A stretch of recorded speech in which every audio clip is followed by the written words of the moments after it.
Raisa, Andin, sampai musisi campur sari Denny Caknan mengguncang panggung Festival Jazz Traffic 2025 di Surabaya, Sabtu 27 September malam.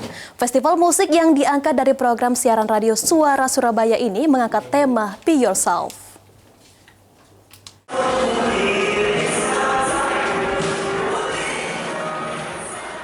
Sejumlah musisi kenamaan tampil dalam Jazz Traffic 2025 yang digelar di Surabaya selama 2 hari tanggal 27 dan 28 September. Festival musik tahunan ini diangkat dari program siaran radio Suara Surabaya dan kini menginjak gelaran ke-12. Pada hari pertama Sabtu 27 September malam, musisi tersohor tanah air tampil menghibur penonton, misalnya Raisa dan Andin. Tapi penampilan paling mengguncang adalah aksi panggung dari musisi campur sari Denny Caknan yang menjadi pengisi acara pamungkas.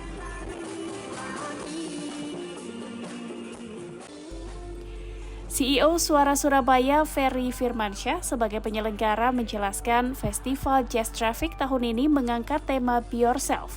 Ini adalah perayaan musik lintas genre supaya bisa dinikmati oleh seluruh pecinta musik, tidak hanya dari kalangan pecinta jazz saja.